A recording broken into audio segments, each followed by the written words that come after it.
Bonjour à tous et bienvenue dans ce 6h30. Un conseil des ministres s'est tenu ce mercredi au palais présidentiel sous la présidence du chef de l'État, le président Alassane Ouattara. Plusieurs mesures ont été prises au cours de cette réunion.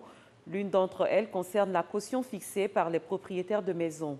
Le gouvernement a décidé de limiter cette caution à 2 mois maximum, exigible désormais à tout locataire. Jérôme Kofi Aboulin. Fini les cautions exorbitantes exigées aux locataires. Le gouvernement demande aux propriétaires de maisons de les limiter désormais à 2 mois maximum. Décision du Conseil des ministres tenue ce mercredi au palais présidentiel. Ce projet de loi vise à réformer la législation en vigueur en matière de baux à usage d'habitation, afin d'adapter cette législation aux réalités nouvelles que connaît notre pays, réalités qui sont la faiblesse de l'offre de logements à usage d'habitation et contraintes fortes d'accès au logement par un grand nombre de nos concitoyens. Ce dispositif a pour objectif de réguler au mieux les rapports entre le bailleur et le locataire, d'encadrer durablement les montants des loyers et de simplifier et de sécuriser la location et surtout de rééquilibrer le coût de location des logements. Ainsi, ce projet de loi encadre désormais strictement le paiement de loyers d'avance ainsi que la garantie locative, ce qui s'appelle communément la caution, désormais limitée à 2 mois au maximum du loyer. La garantie locative doit être remboursée au locataire dans un délai de 1 mois après la restitution des clés, déduction faite, le cas échéant, des sommes restant dues au bailleur, le loyer non réglé ou éventuellement des travaux à effectuer. En cas d'insuffisance du dépôt de garantie, pour compenser les frais de réparation et les dépenses effectuées par le bailleur, celui-ci peut engager une action en responsabilité contre le locataire.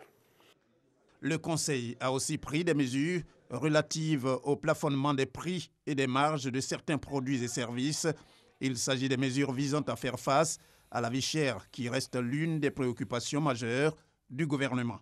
Le présent décret, après avis de la Commission de la concurrence, fixe les modalités d'application de la mesure de réglementation des prix prévue par l'ordonnance 2013-662 du 20 septembre 2013 relative à la concurrence.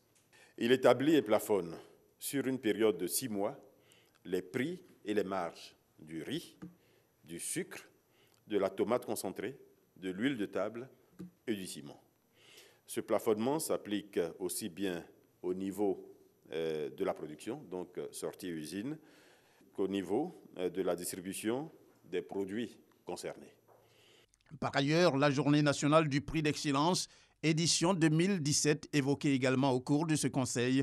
La cérémonie va se dérouler le 4 août prochain, à la veille du 57e anniversaire de l'indépendance de la Côte d'Ivoire, avec à la clé 78 prix en jeu.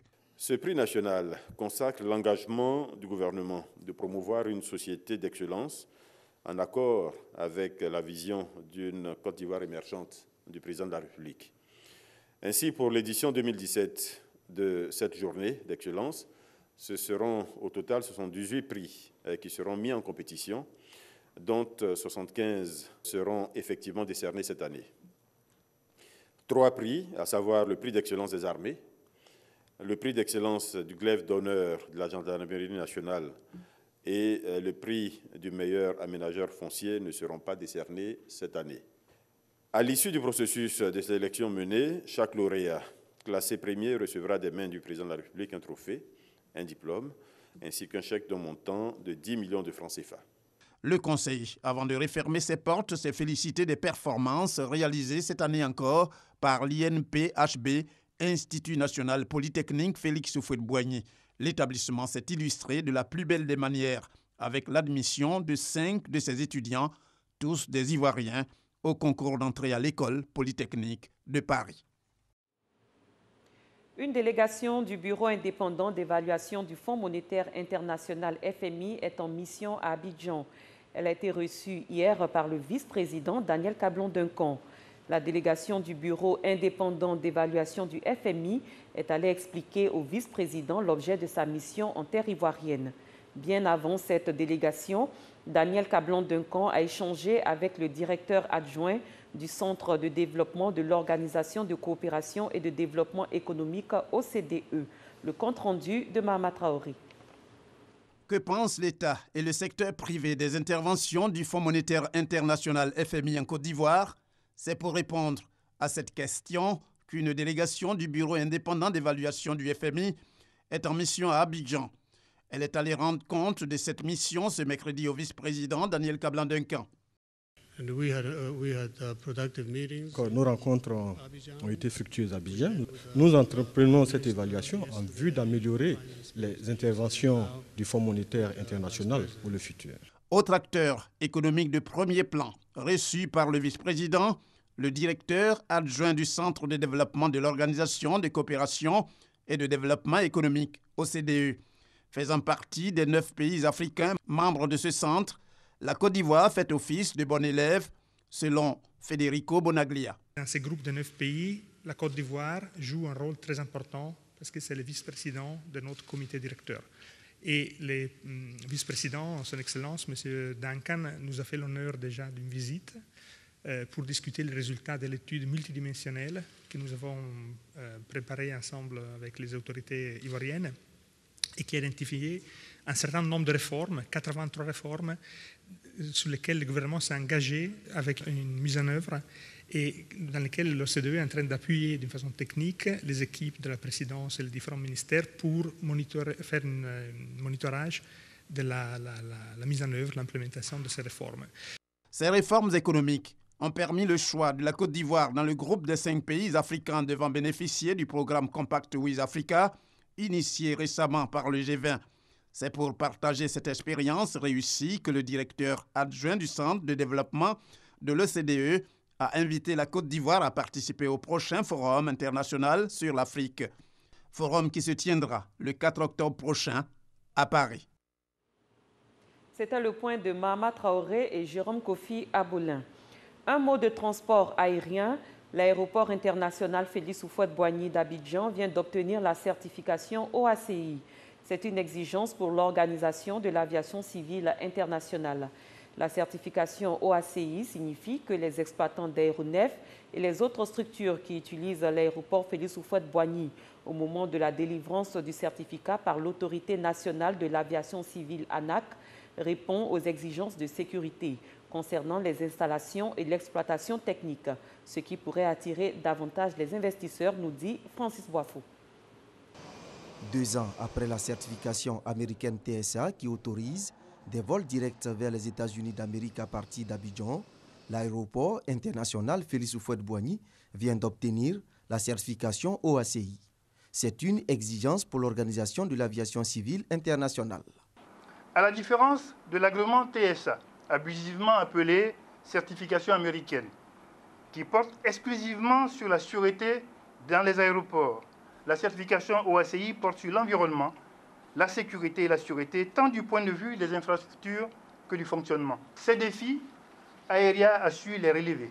Le directeur général d'Aéria ajoute que l'aéroport Félix Houphouët-Boigny d'Abidjan est le premier aéroport africain certifié neutre en carbone en termes de bilan de CO2 et 30e au monde. C'est l'image et le sérieux de la Côte d'Ivoire dans l'application des standards internationaux. Et ça, c'est une valeur chère au président de la République, son Excellence M. Alassane Ouattara. Pour les experts en aviation, la certification OACI va favoriser l'installation de nouvelles compagnies. L'exemple du Togo, certifié en 2014. J'avais à peine 7 compagnies. Aujourd'hui, on a 12 compagnies. Il y a d'autres compagnies qui vont arriver. Augmenter le trafic aérien, c'est le souhait du gouvernement qui veut faire de l'aéroport Félix Houphouët-Boigny d'Abidjan un hub régional en 2020. Des négociations sont en cours pour attirer plusieurs compagnies internationales assurant des vols directs. Les efforts déployés par l'ANAC ont permis en 2015 l'obtention de la certification américaine TSA, autorisant les vols directs sur les États-Unis d'Amérique à partir d'Abidjan. À ce sujet, il est important de souligner que des discussions bien avancées sont en cours avec des compagnies aériennes pour assurer cette desserte. Les nombreux projets réalisés sur la plateforme aéroportuaire ces 3 dernières années ont permis d'augmenter le trafic. D'1 700 000 passagers en 2015, on est passé à environ 1 850 000 passagers en 2016. Parlons cohésion sociale en images. 319 Ivoiriens mettent fin à leur exil de plusieurs années au Libéria. Ils sont rentrés en Côte d'Ivoire le mardi 11 juillet 2017. Ils ont été accueillis à tout le pleu par les autorités administratives et les élus. C'est un rapatriement volontaire organisé par le HCR et ses partenaires. Il intervient quelques jours après qu'une mission gouvernementale se soit rendue au Libéria, dans les différents camps de réfugiés ivoiriens, pour leur demander de rentrer au bercail. Le conseil du district de Yamoussoukro subventionne 36 associations et structures pour soutenir leurs activités génératrices de revenus à hauteur de plus de 108 millions de francs CFA. Le docteur Thiam Augustin a invité les bénéficiaires à faire bon usage des fonds pour le développement du district autonome de Yamoussoukro. Kwadio Kwame. Le district autonome de Yamoussoukro accompagne 36 associations et structures en mettant à leur disposition une subvention de 108 500 000 francs CFA. Le conseil du district a donc pris le pari de contribuer à la réduction des inégalités socio-économiques en soutenant les activités génératrices de revenus qui favorisent le développement du district. Ces subventions, qui se définissent comme une contribution financière allouée à des personnes physiques ou morales, sont destinées à la réalisation de projets ou d'activités d'intérêt général. Docteur Thiam Augustin invite les bénéficiaires à faire bon usage de ces fonds en les utilisant de manière rationnelle. La présidente de l'association des femmes a, au nom des bénéficiaires, remercié le conseil du district pour son appui financier, un soutien qui permettra de redynamiser leurs activités. Le district autonome de Yamoussoukro a une superficie de 2132 km², une population de 355 573 habitants, 2 départements, Yamoussoukro et Atiéguakro, une commune, 4 sous-préfectures, 59 villages et des campements satellites et 3 principaux organes de gestion. Hors de nos frontières, au moins 15 personnes ont été tuées dans un quadruple attentat-suicide mené par des femmes à Maïdougouri, la capitale du nord-est du Nigeria, régulièrement visée par le groupe terroriste Boko Haram, a annoncé mercredi la police. C'est une nouvelle découverte macabre en République démocratique du Congo. 38 nouvelles fosses communes ont été identifiées au Kasaï, au centre du pays, par les Nations Unies. Ces nouveaux sites portent à au moins 80 le nombre de charniers découverts depuis le début de l'insurrection des miliciens Kamouinan Sapou en août 2016. Le futur patron du FBI, Christopher Wray, a été entendu hier par la commission judiciaire du Sénat. Une audition dans un contexte très tendu alors que les révélations autour de la potentielle ingérence russe se multiplient et que la justice et les services de renseignement américains cherchent à protéger leur indépendance vis-à-vis de la Maison-Blanche. C'est la fin de cette édition. Merci de l'avoir suivi. Très bon début de journée à tous et à toutes.